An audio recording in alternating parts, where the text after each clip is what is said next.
Kamu lagi apa sih? Aku lagi belajar UTBK dong, buat nanti daftar kuliah. Oh iya, kamu udah tahu mau ngambil jurusan apa? Udah, aku pengen ambil jurusan seni. Seni? Iya. Indis ekonomi emang worth it yang ngambil seni? Sebenarnya worth it aja sih, kan aku suka banget, aku suka main musik, aku suka gambar. Dari situ kan aku pasti bisa masuk ke seni, ke jurusan seni. Aku kasih tahu ya sama kamu kalau misalkan ngambil jurusan kuliah itu harus yang bisa menjamin kepastian karir kamu sampai secara jangka panjang. Kalau misalkan kamu mengutamakan passion aja, itu nggak bakal bikin kamu kenyang tahu. Kamu kalau misalkan ambil jurusan kuliah nih ya, kamu mendingan ngambil jurusannya apa? Ekonomi, teknik, hukum, atau mungkin kedokteran. Lebih worth it secara jangka panjang karena memberikan kepastian finansial dan juga jenjang karirnya jelas. Emang kalau di seni, kamu bakal jadi apa ke depannya? Kan kalau di sini aku bisa jadi musisi, bisa jadi sastrawan, dan juga ya dari situ aku bisa ngumpulin kayak bikin les atau lain sebagainya. Tapi bukan itu menjamin juga ya. Tapi masih gampang itu juga kali. Kan kamu tahu di Indonesia ini apresiasi seninya kurang. Iya juga sih. Teman-teman, kalian tahu nggak sih stereotip tentang jurusan seni yang nggak memiliki masa depan itu ternyata sudah ada sejak lama.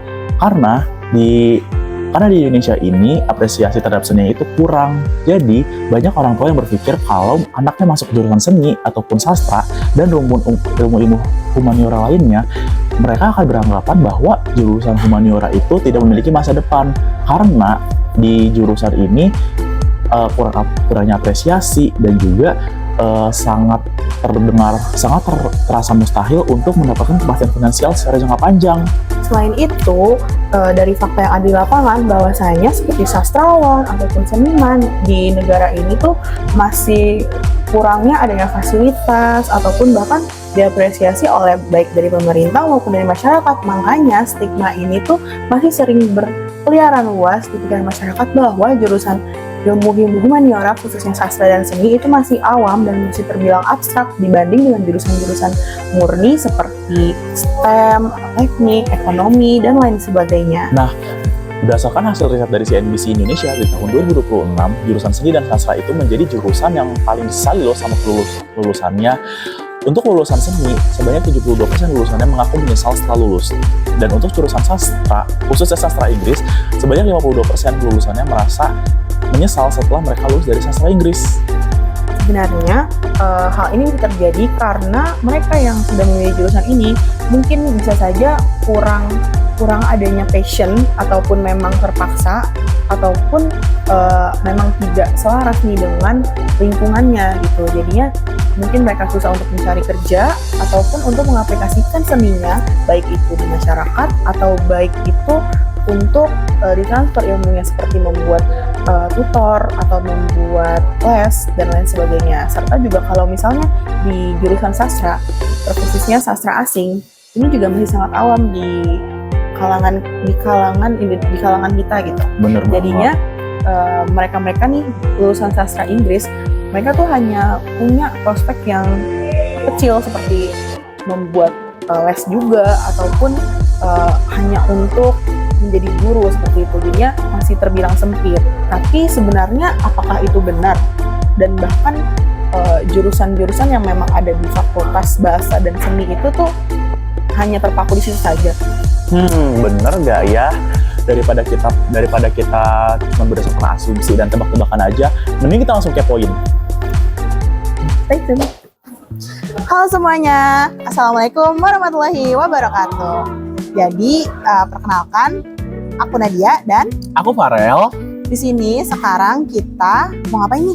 Kita mau ngobrol-ngobrol sama anak FBS. Nah, kira-kira tentang apa ya? Tapi sebelumnya kita mau memperkenalkan diri terlebih dahulu nih. Aku Nadia Raka Putri dari Pendidikan Akuntansi dengan NIM 17156255021 dan rekan kami.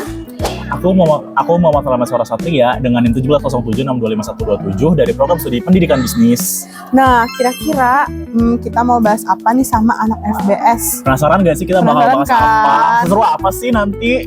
Oke, langsung aja kita ke videonya. Stay tune.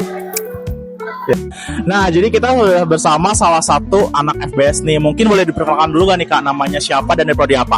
Ya boleh. Nama aku Muhammad Latif Kana dari Prodi Pendidikan Bahasa Jerman UNJ Angkatan 2025. Nah, mungkin buat pertanyaan yang pertama, sebenarnya apa sih isi dari Prodi Pendidikan Bahasa Jerman?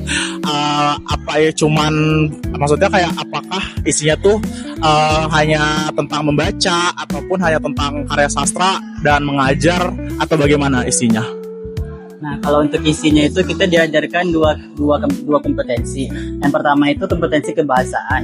Jadi di Prodi Pendidikan Bahasa Jerman UNJ diajarkan kebahasaan bahasa Jerman dari tingkat paling bawah, tingkat paling dasar, yaitu level A1. Jadi sekedar info, untuk kebahasaan bahasa Jerman itu ada 6 level, dari A1, A2, B1, B2, C1, dan C2.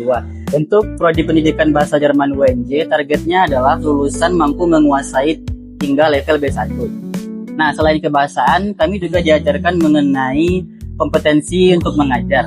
Jadi dari awal sudah dijelaskan oleh dosen, walaupun kami tidak memilih profesi guru sebagai pekerjaan kami di masa depan, tetapi kompetensi yang diajarkan adalah kompetensi untuk menjadi guru. Jadi meskipun kita belum ada belajar bahasa Jerman, jujur aku juga dari awal dari SMA belum pernah belajar bahasa Jerman, baru belajarnya di kuliah, tapi tidak menjadi penghalang. Oke, boleh lanjut ya nih ya Kak. Kan Kakak kan sekarang Fakultas Bahasa dan Seni nih berarti. Nah, menurut Kakak, apa mitos atau asumsi paling anti mainstream lah istilahnya tentang prospek kerja nih anak-anak FBS atau Fakultas Bahasa yang lain yang paling sering didengar nih? Bagaimana kaitannya dengan fakta yang ada di lapangan nih Kak? Nah, jadi yang paling sering banget dibilang itu, oh ini jurusannya bahasa dan ini fakultasnya bahasa dan seni, nanti mau kerja apa? Ini masa depannya nggak jelas gitu. Itu yang mungkin paling sering kita dengar. Tapi faktanya di lapangan lowongan pekerjaannya, prospek pekerjaannya luas kok, tidak hanya menjadi guru ataupun menjadi seniman. Contohnya itu juga seperti bisa bekerja di bidang hubungan internasional dan juga bisa di bidang komunikasi. Nah, kalau boleh tahu, kenapa sih kamu tuh tetap memilih jurusan bahasa di tengah gempuran jurusan-jurusan yang lebih terapan, atau misalkan sekarang tuh udah ada jurusan-jurusan yang arahnya lebih kayak digital ataupun lebih ke AI, itu kenapa kamu lebih memilih jurusan bahasa? Kalau menurut aku pribadi ya, AI itu nggak bisa memahami atau nggak bisa mengetahui maksud yang sebenarnya dari bahasa maupun kebudayaan. Mungkin AI bisa digunakan untuk menerjemahkan bahasa asing secara cepat dan lebih efisien memang daripada manusia. Tapi untuk memahami makna dari kebudayaan dan juga bahasa, tetap sangat diperlukan peran manusia. Berarti kalau menurut kamu sendiri, AI itu sebenarnya hanya menjadi alat bantu ya, bukan menjadi kayak pengganti dari esensi bahasa dan sastra itu sendiri, begitu ya? Betul banget, karena betul. Kan sifatnya teknologi itu kan tujuannya sebenarnya adalah untuk mempermudah kehidupan manusia, mempermudah kegiatan manusia. Okay. Ini aku ingin mengaitkan nih Kak, bahwa dari kacamata atau dari pandangan kalian sebagai mahasiswa FBS, mengapa ilmu humaniora seperti kemanusiaan atau kebudayaan itu justru semakin penting di era modern saat ini dibandingkan ilmu-ilmu konkret seperti STEM ataupun ilmu-ilmu hitungan seperti ekonomi dan lain sebagainya? Dan hal apa sih yang nggak bisa digantikan oleh teknologi atau angka-angka di ekonomi tersebut? Nah, kalau menurut aku pribadi, justru semakin berkembangnya teknologi, ilmu humaniora ini semakin diperlukan. Karena seperti yang tadi saya jelaskan ya, kalau teknologi ini sifatnya hanya membantu. Yang bisa memahami etika, nilai, ataupun hubungan antar manusia, itu yang bisa memahami hanya manusia itu sendiri. Jadi inilah kenapa menurut saya, semakin berkembangnya teknologi, justru ilmu humaniora ini juga semakin penting. Nah, menurut kamu sendiri, siapa sih sebenarnya pangsa pasar atau pengguna keahlian dari lulusan bahasa, sastra, dan seni di era sekarang yang sebenarnya tuh butuh dari orang-orang tersebut gitu? Maksudnya apakah ruang lingkupnya tuh hanya sebatas menjadi pengajar atau menjadi seniman independen? Nah, kalau untuk pangsa pasarnya sebenarnya ini sangat luas ya. Lulusan dari FBS itu bisa juga pergi ke NGO. Itu non-government organization. Kayak UNICEF, Save the Children. Itu kan organisasi internasional. Kalau kita membahas internasional, pasti terdiri dari berbagai negara yang juga berbeda bahasa. Nah, disinilah di mana mahasiswa FBS ini, lulusan FBS bisa masuk ke dalam prospek ini, dalam lingkup ini. Oke, berarti sebenarnya lulusan dari bahasa ini luas banget ya, nggak cuma sekedar menjadi seniman ataupun menjadi akademisi begitu. Oke, terima kasih Kak. Sama-sama. Oke, sekarang kita sudah sama mahasiswa yang berbeda nih. Dari tentunya FBS juga. Nah, kakak boleh dong perkenalan dirinya dan dari prodi apa? Halo semua, perkenalkan nama aku Charles Tresinggi, bisa dipanggil Charles. Aku berasal dari program studi sastra Inggris. Aku dari angkatan 2025. Nah, jadi kak, aku mau nanya nih terkait karir nih. Nah, sebenarnya di dunia industri saat ini, ada nggak sih kak industri yang sebenarnya itu sangat butuh nih skill-skill dari anak fakultas bahasa dan seni ini, tapi itu jarang disadari oleh mahasiswa lain. Kalau menurut aku sih ada sih harusnya dan kayak banyak. Kan kita sebagai mahasiswa Fakultas Bahasa dan Seni kita udah sering banget, terutama aku di bidang sastra, udah sering banget nih menelaah kayak karya-karya sastra seperti kayak novel, seperti buku cerita, kayak cerpen gitu, itu sering banget ya. Jadi menurut aku kalau di di industri itu pasti dibutuhin banget karena kita udah sering banget untuk critical thinking, untuk menelaah lebih dalam, lebih lanjut dari sebuah karya itu isinya maknanya apa, tentang apa, gimana sih, kenapa dia menggunakan kata ini, untuk apa tujuannya, seperti itu. Dan juga anak sastra juga di aku ya sastra ini pasti sudah tidak asing lagi dengan karya tulis. Jadi kebanyakan dari kita tuh sudah familiar dengan tulisan. Jadi di industri pasti dibutuhin banget lah, karena kan kreativitas dalam menulis itu sangat amat dibutuhkan, seperti itu.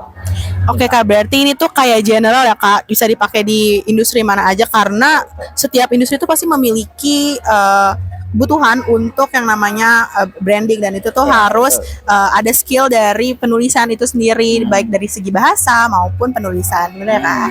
Nah, sebagai mahasiswa sastra yang di tahun-tahun awal nih yang udah mau naik semester, pasti pernah dong mengalami fase pertanyaan kayak, kamu nanti lulus mau jadi apa? Emang kalau misalkan di jurusan sastra itu masa depannya kayak gimana sih? Kalau kamu sendiri menanggapi hal itu gimana? Orang pasti nggak tahu ya kalau desain sastra tuh sebenarnya kayak gimana. Mereka cuma tahu, oh sastra ini cuma kayak baca buku doang atau gimana. Tapi sebenarnya sastra itu lebih dari itu. Sastra itu kayak lebih mempelajari bahasanya gimana, cara penggunaan bahasa yang baik gimana, cara kita mendapatkan apa? Bisa dibilang perhatian dari orang mulai tulisan dan juga lainnya seperti apa. Kalau dari aku sendiri cara menyikapinya itu seperti itu tadi, aku bakalan ngebutin mereka gimana sih sebagai tulisan sastra kan berarti tidak punya masa depan. Masa depan kita tuh luas banget di prospek jurusan sastra sendiri, karena kan kita bersinggungan langsung dengan dunia kreatif ya. Jadi berbagai macam prospek yang bisa dikerjakan oleh anak sastra seperti itu. Berarti sebenarnya jurusan sastra itu punya potensi yang besar banget ya kalau misalkan di dunia kreatif, apalagi sekarang kan dunia kreatif dan digital tuh sedang berkembangnya. Iya, betul. Nah, sebenarnya seberapa fleksibel sih anak sastra atau seni bisa masuk ke ekosistem kerja non-tradisional seperti industri kreatif, media digital, hingga posisi strategis di perusahaan? Oke, seberapa fleksibel? Pasti fleksibel banget, karena kan kita di industri kreatif sendiri emang banget di sastra banget ya, apalagi FBS juga nggak cuma sastra tapi juga ada dalam seni. Nah, jadi untuk fleksibelnya itu pasti fleksibel banget desain. Jadi untuk di industri kreatif sendiri pasti banyak banget anak FBS terutama anak-anak seni yang bisa ditarik ke dunia desain seperti itu. Oke kak, berarti memang fleksibel dan memang dibutuhkan ya di beberapa sektor dan bahkan seluruhnya, Ya, karena ini tuh cukup general. Jadi Fakultas Bahasa dan Seni itu juga bisa menjadi ibarat kata brandingnya lah ya, sebagai visualisasi nih dari sektor tersebut. Nah, terakhir nih, menurut kamu gimana sih caranya kamu menyeimbangkan idealisme sastra dengan realitas karir kamu di masa depan nanti? Oke, kalau kita melihat dari zaman sekarang ini, jujur aku agak skeptis ya. Apalagi terutama di zaman ini teknologi udah berkembang pesat, di mana sebagai anak sastra walaupun udah banyak macam menulis, tapi zaman sekarang tuh orang-orang tuh sudah bisa menulis dengan macam jadi sebagai anak sastra itu pasti menyakiti kita kan. Apalagi kita berusaha keras dengan menulis dari kita sendiri, originalitas kita sendiri. Tapi orang zaman sekarang udah bisa menjilbab kita dengan Oke, selanjutnya kita bersama narasumber berikutnya nih. Ini kali ini agak beda nih karena ini fokusnya di seni. Nah, boleh perkenalan diri dong kak? Halo semuanya, nama saya Joy. Saya dari Prodi Pendidikan Musik angkatan 2024. Lanjut aja. Ini yang pertama itu kakak kan kuliah di bidang seni musik ya. Iya. Nah, menurut kakak apa bentuk investasi modal kuliah paling mahal yang pernah dikeluarkan dan kira-kira tuh outputnya tuh apa gitu Kak dengan modal tersebut? Sejauh ini kebetulan ya di prodi kita tuh ada namanya mayor. Jadi ada yang namanya mayor piano, gitar klasik, violin, flute, sama vokal. Kebetulan aku ngambil vokal. Jadi paling sejauh ini yang aku keluarin gitu ya, paling buat ngebeli buku partitur, ngecetak buku, karena kita setiap semester tuh ada buku yang tebalnya itu, dan itu isinya lagu gitu. Itu isinya lagu yang bakal kita pelajarin, lagu Italia, lagu Jerman, semuanya klasik gitu kan.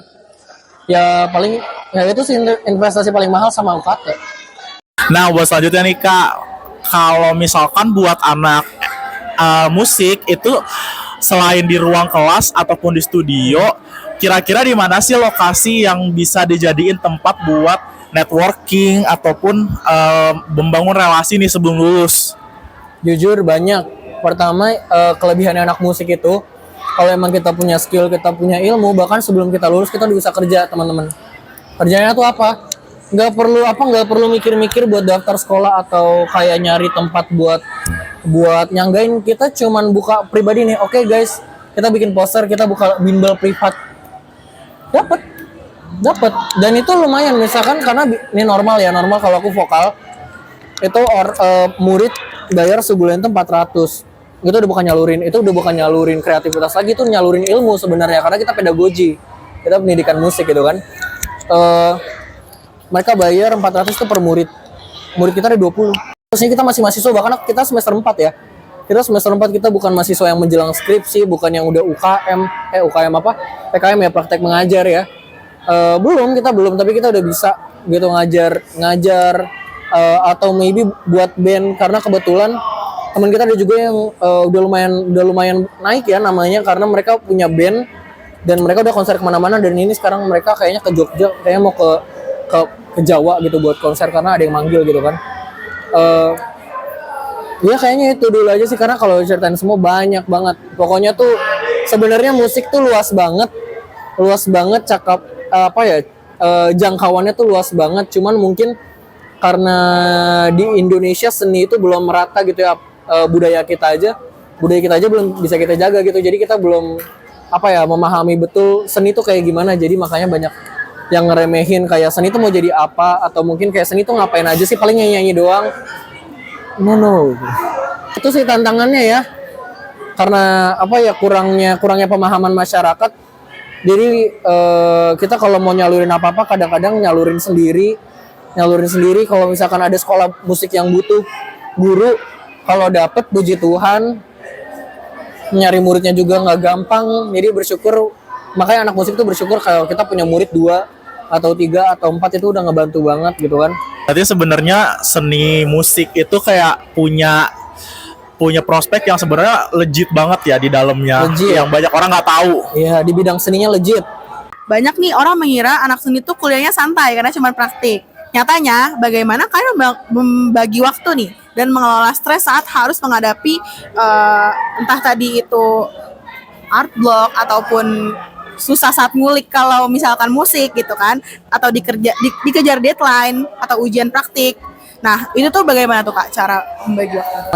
Kita belajar itu namanya ngulik, gak bisa stop ngulik, karena misalkan minggu depan ujian vokal.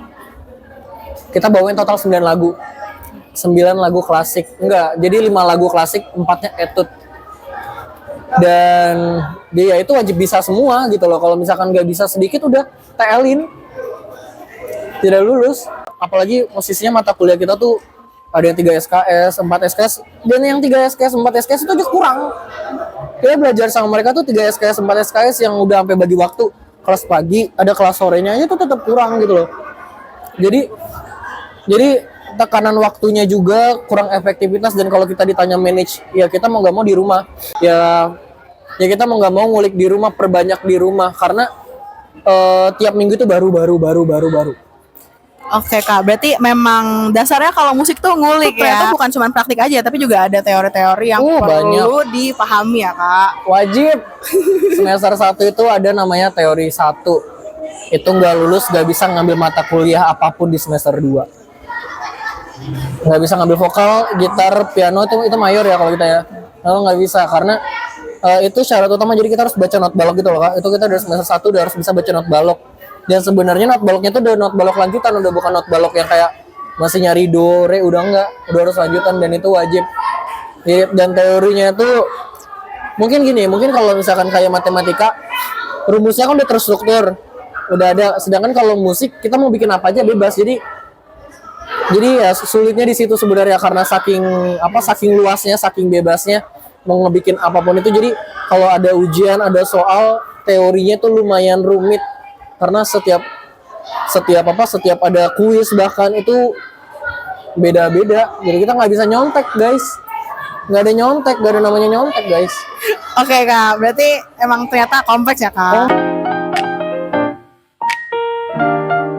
Nah, berdasarkan dari hasil wawancara yang telah kita lakukan, dapat diartikan nih bahwa ini tuh teringat kepada sebuah teori pendidikan yang dicetuskan oleh John Dewey, yakni tentang filsafat pendidikan teori progresivisme. Nah, di mana John Dewey ini menolak keras kurikulum yang hanya melatih keterampilan kerja spesifik saja, seperti ilmu-ilmu konkret yang sudah dibahas sebelumnya seperti STEM, ekonomi, dan lain sebagainya. Karena dunia industri itu akan selalu berubah. Ironisnya, jurusan yang relate seperti humaniora, sastra, maupun seni ini justru dianggap paling tidak punya masa depan. Selain itu, John Dewey juga mengatakan bahwa sekolah itu bukan hanya pencetak tenaga kerja saja, tetapi juga sebagai laboratorium sosial. Nah, di jurusan sastra atau seni ini, justru ini adalah perantara untuk laboratorium sosial itu sendiri. Di sana, mahasiswa belajar menganalisis teks, berpikir kritis, memahami konteks dari budaya, dan mengekspresikan kondisi manusia melalui karya. Proses ini itu melatih kemampuan mereka dalam berpikir, empati, dan juga pemecahan masalah. Nah, kemampuan ini itu dianggap krusial untuk menunjang masa depan dan juga untuk berkolaborasi. Nah, terus selanjutnya, ini bukan hanya untuk persiapan hidup, tetapi untuk hidup itu sendiri. Nah, belajar sastra dan seni ini bukanlah persiapan untuk menjadi tenaga kerja atau robot pekerja saja, melainkan proses untuk memilih dalam kehidupan itu sendiri. Nah, selain teori pendidikan progresivisme, teori pendidikan humanisme juga menjadi salah satu hal yang harus kita pahami dalam memahami hasil wawancara dari responden-responden yang sudah kita tanya ini, teman-teman. Nah, dalam teori humanisme yang dikemukakan oleh Abraham Maslow dan juga Carl Rogers, teori humanisme itu menyatakan bahwa pendidikan itu seharusnya menjadi alat untuk mengembangkan potensi diri dan menjadikan mereka sebagai manusia yang utuh. Jadi, mengambil jurusan di bidang humaniora, sastra, dan juga bahasa itu tidak semerta-merta mereka akan menjadi orang yang tidak memiliki masa depan atau memiliki gaji yang minim atau bahkan memiliki karir yang tidak terjamin. Karena pendidikan itu sendiri menjadi sebuah alat untuk mengembangkan potensi diri. Dan dengan mengembangkan potensi diri tersebut, pasti nantinya akan memunculkan peluang-peluang yang baru, seperti misalkan menjadi seniman, sastrawan, ataupun menjadi praktisi seni yang memiliki niche terhadap orang-orang yang memiliki ketertarikan terhadap seni ataupun sastra tertentu nih, teman-teman. Jadi dapat kita simpulkan bahwa kuliah di jurusan seni itu bukan sesuatu yang sia-sia seperti itu.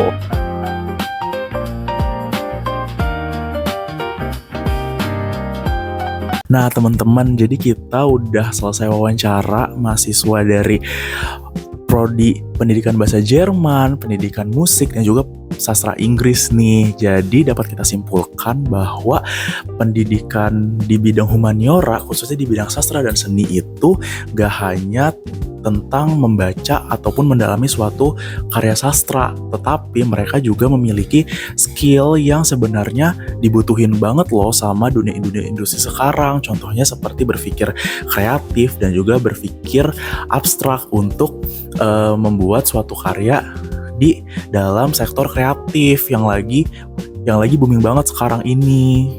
Selain itu, selain di sektor kreatif dan juga di bidang kreatif, bahwasanya kalau lulusan Fakultas Bahasa dan Seni itu nantinya juga bisa meranah ke sektor-sektor lain seperti ekonomi, seperti marketing, dan lain sebagainya. Karena skill-skill mereka seperti skill menulis, skill public speaking itu dibutuhkan untuk brand-brand, untuk marketing brandnya mereka seperti itu.